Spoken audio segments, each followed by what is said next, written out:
e não nos governa. Então, eu penso que nós temos que produzir uma nova forma de interrelação, né? A partir da praxis histórica entre o ensino médio geral. Bom, eu vou avançar aqui para fechar aqui a... Então tá bom. Bom, eu deixei de ler o texto aqui, né? Mas acho que vocês me entenderam, né? Que nós estamos, me parece, tendo que repensar a questão da educação e o lugar que nós, como educadores, temos no interior desse projeto. Nós temos um lugar central. A escola não são prédios. A escola não são prédios. As escolas são encarnadas nos indivíduos que a desenvolvem e que a produzem. A escola não se movimenta por políticas oficiais apenas. A escola não se movimenta por currículos bem escritos. A escola se movimenta pela forma que os sujeitos encarnam, né, os ideais e as maneiras de enfrentar as contradições do seu tempo. Nós produzimos universidade, produzimos escola. E por isso que não é uma coisa que a gente diga assim que os outros o façam, mas nós o fazemos. Por isso a noção de praxis. Por isso que eu estou chamando dessa noção de praxis. É uma noção central. Né? Não é uma noção apenas que a gente pudesse ler de um lado e de outro pudesse ter uma atividade totalmente diferente. É como é que a gente lida com isso. Então eu penso que nós temos, pelo princípio da praxis, que vocês levantaram muito bem, né, da interdisciplinaridade e da pesquisa, possibilidades de pensar um ensino médio integrado. É um ensino médio que se vai constituir na ação dos sujeitos. Nós não vamos resolver na teoria isso. Nós vamos resolver na ação, como eles fizeram lá. É na ação, no fazer que essas coisas vão ser constituídas. Mas não fizeram sem as mediações, não produziram sem as mediações. Vão continuar necessitando de mediações. Então, a primeira questão é essa, é afirmar a educação como direito, não como privilégio. A segunda questão é colocar a função social da escola não apenas como transmissão de conhecimento, mas como forma de reconstrução crítica do saber e da cultura. Tanto do saber herdado quanto da cultura vivida. O professor não é uma correia de transmissão da ciência. O professor não é uma correia de transmissão da ciência. O professor é um agente vivo no interior de uma cultura. Ele não é aquele afogado nas tradições culturais, mas ele é aquele que estabelece uma relação entre as tradições culturais vividas e a possibilidade de pensá-las. E ele convida outros a pensar. É quase o intelectual orgânico do Gramsci, né? É esse intelectual que pensa e organiza, mas não age sozinho. Ele age nessa coletividade, nessa interação com outros. E ele percebe que a sua ação tem implicações. A professora Cássia sabe que as ações dela hoje aqui têm implicações. O professor Sidney sabe que o que diz tem implicações. Nós sabemos que o que dizemos tem implicações. A palavra não é uma coisa qualquer. A palavra também é uma ação no mundo. Também é uma forma de participação e de transformação do mundo. Né? E nós, educadores, atuamos sob o âmbito da palavra, sob o âmbito simbólico, sob o âmbito da cultura. É na cultura que as coisas se cristalizam. É na linguagem que se manifestam todas essas contradições e todas essas negações de vida ou motivações. Ali está a questão. E o professor trabalha, analisa, discute. Ali está o problema da discriminação, ali está o problema do preconceito, ali está o problema da aceitação da fatalidade da vida. Nós atuamos, nós somos trabalhadores da cultura. Nós somos trabalhadores simbólicos. A forma como operamos é em relação a isso. Enfim, eu argumento então que a gente pense um currículo temático, crítico e interdisciplinar. Argumento que nós poderíamos passar então, né, de uma educação bancária e transmissiva, como era a educação tradicional. Não estou dizendo que nós estamos fazendo isso hoje, mas para uma educação crítica e reconstrutiva. Crítica aqui é no sentido criterioso, né? Que nós cada vez mais saibamos que critérios são esses que justificam esses currículos, que critérios são esses que nós chamamos de emancipatórios, que critérios são esses que nós denominamos como os critérios fundantes desse currículo, dessa escola, né? Que critérios são esses que nos possibilitam fazer mediações entre a vida dos sujeitos hoje e a sua vida no futuro. Enfim, As noções de praxis nos levam para essa relação entre conhecimento, educação escolar, política, ética e trabalho, ou mesmo entre educação, conhecimento, ciência, tecnologia e sociedade. Isso que a professora Cássia dizia antes, né? Interdisciplinaridade nos leva para a relação entre as ciências, o conhecimento e o mundo social e histórico. Nos rompe com a ideia de que uma ciência é suficiente de ser ensinada puramente. E a pesquisa nos mostra o papel ativo dos estudantes para se constituírem sujeitos nesse mundo social e histórico, a fim de instituir outros mundos possíveis. Não se trata de pesquisa por pesquisa, mas é uma pesquisa que identifica o instituído, né, e que cria formas e coragem de instituição. Aqui Milton Santos, para nos ajudar a pensar. Cada disciplina possui um modo que identifica e distingue das demais. O que faz com que a disciplina se relacione com as demais é o mundo, o mesmo mundo que no seu movimento faz com que minha disciplina se transforme. Esse é um dos grandes conceitos de interdisciplinaridade que o Milton Santos produziu num livrinho chamado Território e Sociedade, e que tem me acompanhado, acho que ao longo dos últimos 12, 13 anos, né, para pensar a interdisciplinaridade. Ela não é só juntar um monte de gente. Não é só juntar. Não é só trabalhar em equipe. É o pensamento que precisa ver como é que o seu pensamento participe e se enraiza no mundo. É descer o espírito até o pé e subir do pé até o espírito. Vocês me entenderam? A química está no mundo, a física está no mundo. A química está na prateleira das farmácias. A química está nos alimentos. A química está na dinâmica da produção da ciência e da tecnologia. Como é que a gente dialoga com aquilo que a gente tornou campos teóricos, conceituais, e a gente devolve eles ao mundo social e histórico. E a gente percebe onde eles participam da vida hoje. Então, na educação profissional, nós temos claro isso, né? Eu já sou formado em farmácia. Você tem clareza o que serviram aqueles elementos da educação básica para a produção de ciência e tecnologia. Os estudantes não têm a mínima noção do que isso significa, para que serve isso. Quem está na ponta, né? Aqueles que estão na ponta lá, vão entender claramente para que serve cada conceito. Então essa relação entre o conceito, não apenas a vida, mas ao mundo produtivo, ao mundo social e histórico, é importante para a educação básica. Você tem que repensar a educação básica nesse sentido. As coisas não estão ali simplesmente para ser memorizadas. Elas estão ali porque elas permitem certos conhecimentos que permitem, seja dominar os processos produtivos, seja reinventá-los. Os conceitos são formas poderosas. E aqui não quero ser racionalista ao extremo, mas quero dizer o seguinte: o médico não opera apenas com a mão, opera também com o pensamento. E por isso que algumas noções de verdade, de racionalidade, têm que ser mantidas no interior dos processos formativos. É bobagem achar que a ideia de racionalidade não tem que ser preservada. O professor José Pedro que me ajuda a pensar, né? É bobagem, é uma ilusão. Né? Não tem uma atividade consequente se não tiver uma racionalidade que nós consideramos válida para aqueles processos. Então, a dimensão da racionalidade tem que atravessar a nossa Constituição, e ela passa pela seriedade dos conceitos. Se o médico não tem uma boa Constituição em termos conceituais, ele é um péssimo médico. A prática pela prática não me permite compreender, porque nós não vemos apenas com os olhos, nós vemos com o pensamento. Para o nosso máximo e para a nossa miséria, né? O pensamento é o nosso terceiro olhar. Bom, já estou fechando, professora? Então, quando no processo de informal colocamos o mundo dentro de uma disciplina, e dele fazendo a inspiração mãe, temos a meta-disciplina. Aqui a minha família, em 1978, e aqui o nosso planeta, né? Eu sou esse pequenininho que está aqui no colo da minha mãe. Essa é uma região agrícola, né? O que aconteceu com essas famílias ao longo desses 20 e poucos anos? Será que mudou? Será que saíram do setor agrário? Será que é a mesma vida? Quem são esses sujeitos? Que economia vive? Né? Que tipo de trabalho ocupa? Quais são as perspectivas de vida? Então, é esse tipo de compreensão, né, que nos relaciona o local, o contingente, mas com o global, com as mediações de tentar entender o que está acontecendo, como é que um se cristaliza e se transforma no outro, como se produz isso.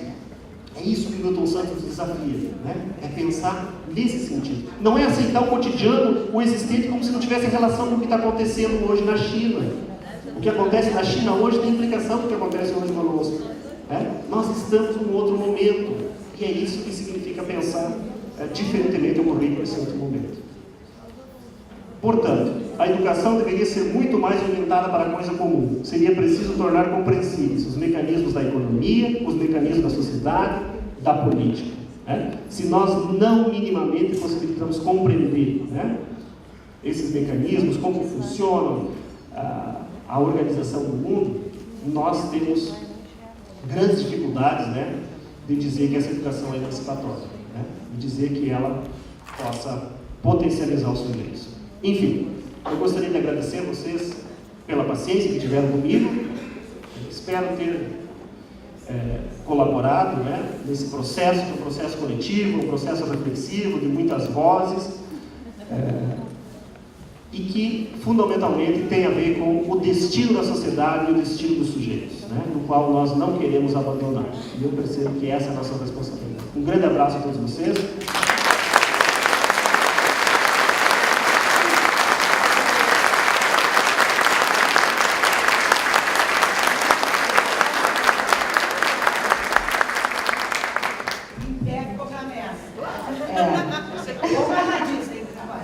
Tem que trabalhar mais, vai ter uma plateia em pé também daqui a pouquinho. É só.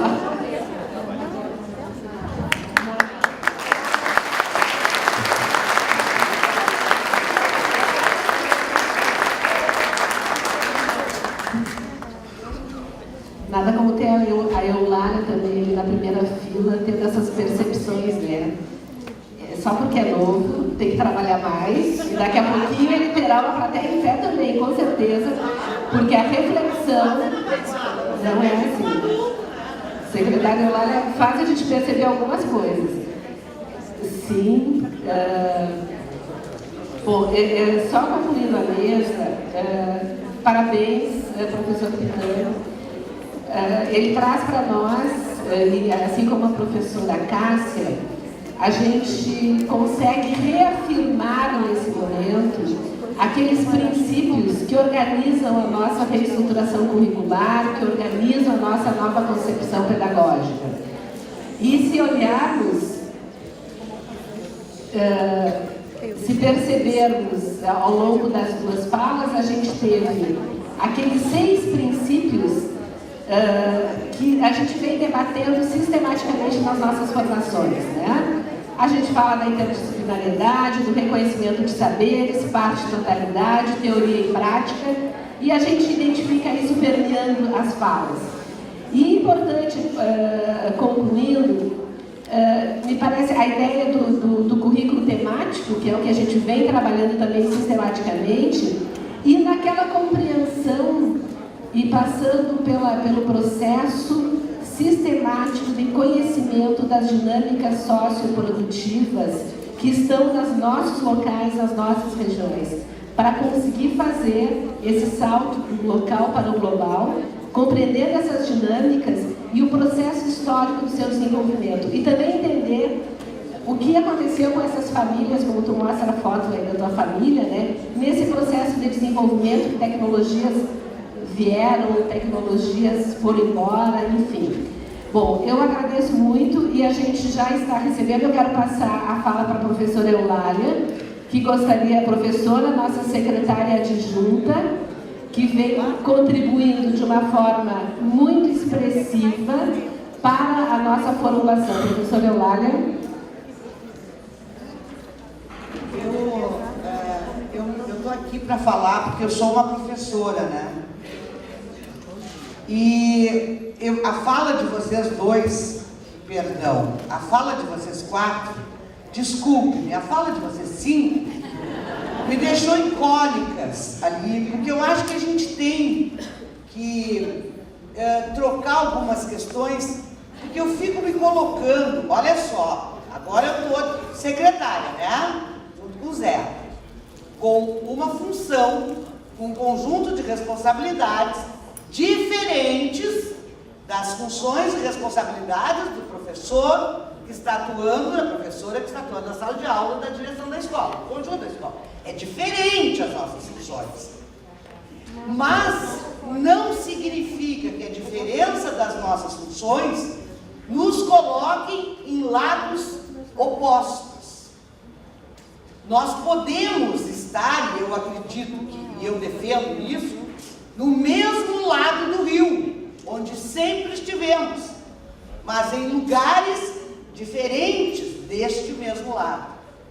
E quando o Pitan diz que nós não nos vemos, aí que me coçou mais os meus pés para vir aqui. Eu estou pedindo licença, porque eu não sou palestrante, né?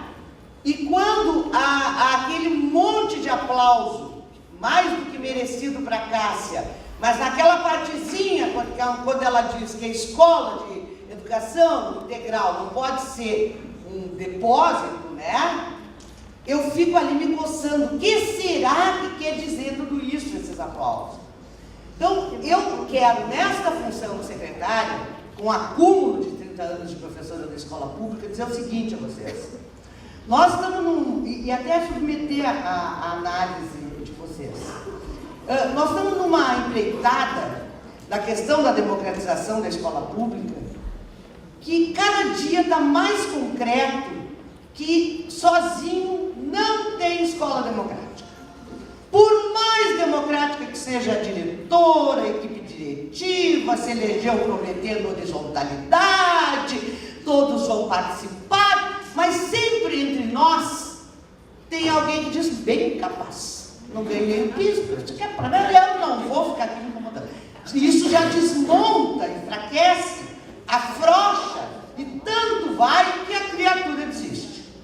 É a mesma coisa que pensar em construir um projeto curricular com meia dúzia de professores de boa vontade e outros que não estão nem aí. E eu não estou falando mal dos meus colegas, eu estou falando da nossa vida, né? Porque outra coisa que tu disseste, eu achei muito interessante, porque o meu filho diz assim, mãe, vocês são todas iguais, a gente conhece o professor de longe, e agora tu pega e explica para mim por quê. Porque a nossa atividade marca o nosso corpo. Tu vê eu aqui cheio de mechas, né?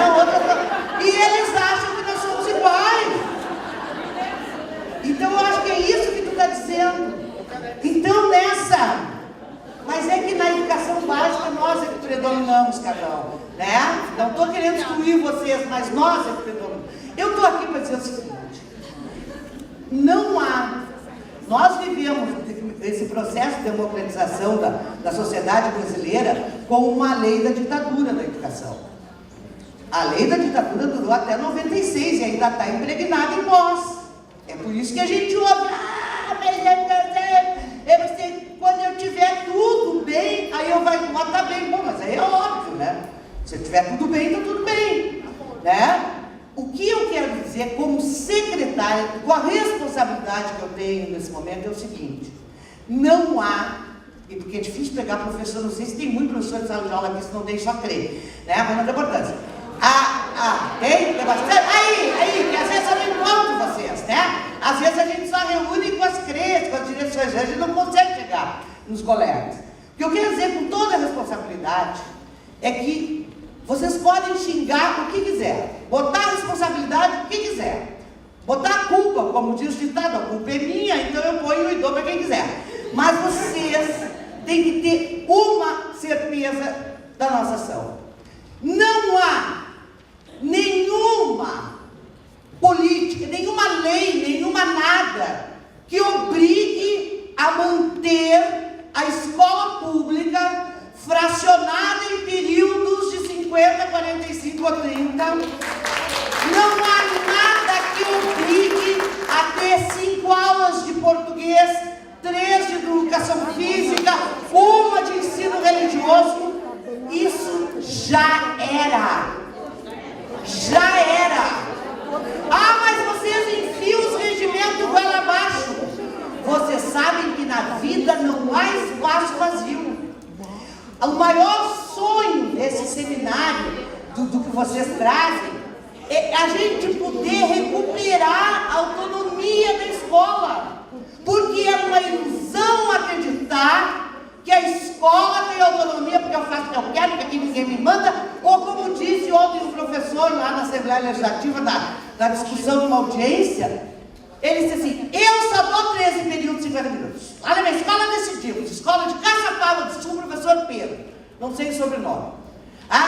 Nós lá decidimos que é só 13 períodos, então são 13 horas. E aí nós saímos e deixamos. Os períodos que ficaram, foram ficando. E a gente ouvir isso e achar que isso é autonomia. Né? Isso é autonomia. Então, desculpe, eu estou me empolgando, porque a Cássia disse que vai dando uma gastura, eu também tenho, mas eu acredito que nesse espaço de possibilidade legal, normativa, está falando, secretário, eu tenho que falar, não posso falar que nem vocês, né? Por mais que esse conteúdo que mova, essas possibilidades, elas estão dadas. E elas serão a autonomia da escola quando nós reconstruirmos, eu copiei ali da fala do Pitan, né? Ele falou uma reconstrução, nós reconstruirmos de verdade o sentido de rede pública estadual. Rede pública estadual, porque é para todos. Eu não vou falar a importância do público aqui como vocês sabem. Rede, porque não tem essa de independência entre nós. Nós não somos independentes uns dos outros, senão nós vamos deixar de ser o que nós somos. Nós somos uma comunidade de destino, a rede pública estadual. O que acontece em Passo Fundo repica em Tupã-Seretã e em Porto Alegre, em qualquer lugar. Então nós reconstruirmos essa possibilidade de rede, aonde no sistema nós temos autonomia porque cumprimos as nossas atribuições.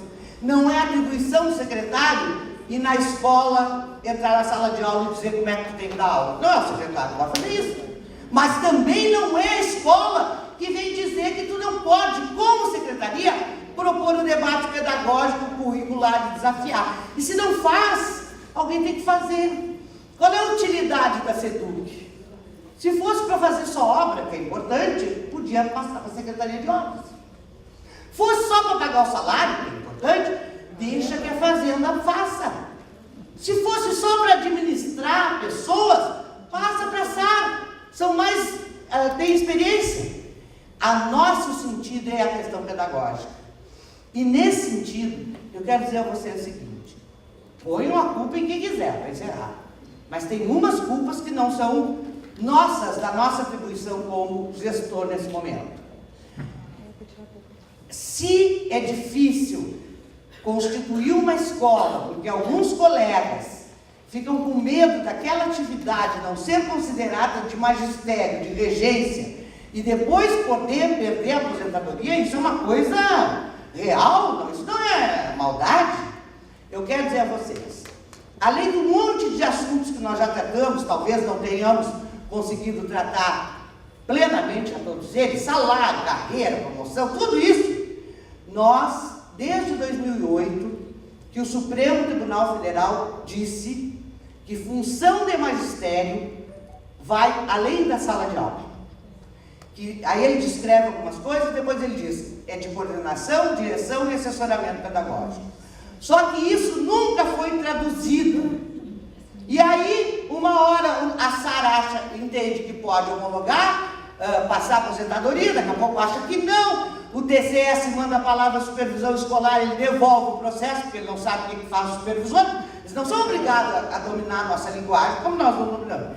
Então, eu quero dizer a vocês, está em gestação, quase no 9º mês, ou um documento, que é um decreto, que é a forma como nós podemos regulamentar no Estado do Rio Grande do Sul, a caracterização das funções de magistério, definidas nos grandes grupos que o Supremo Tribunal falou. O que é a função de docência? Não é de regência, é de docência.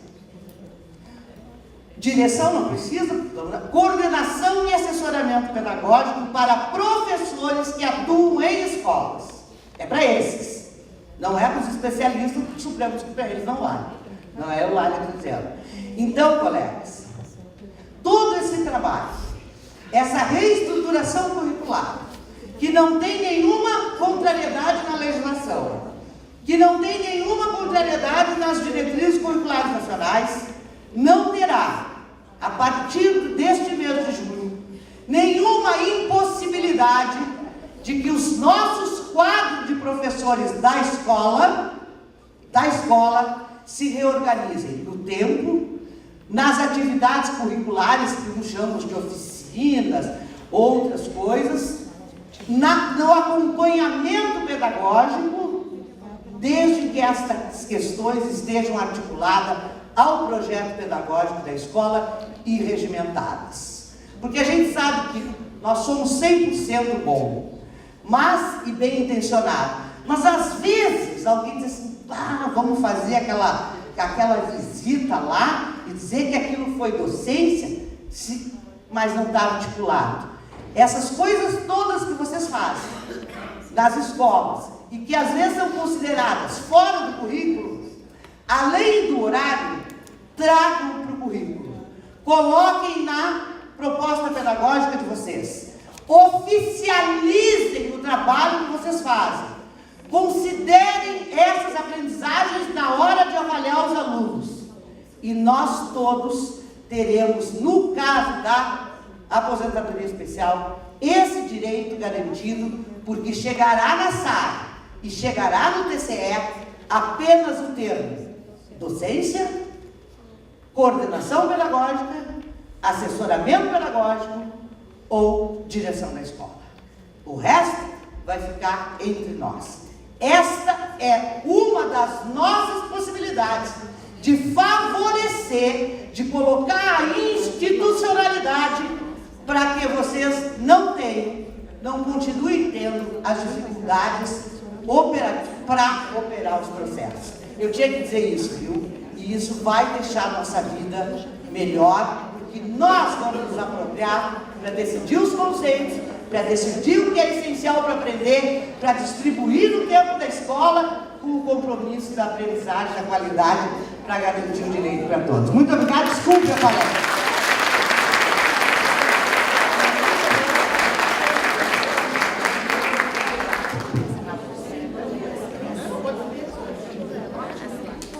Eu tinha que fazer isso, entendeu? Você dá, eu ia embora. Eu não pensei que ia Tá bem.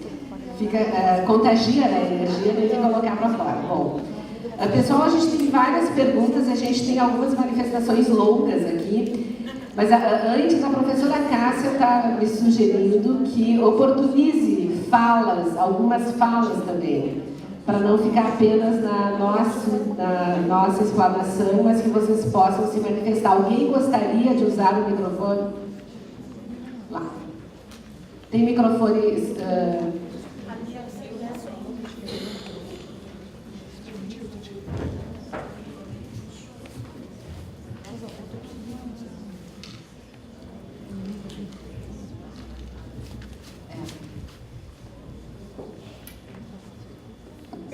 Bom dia a todos os colegas, bom dia mesmo.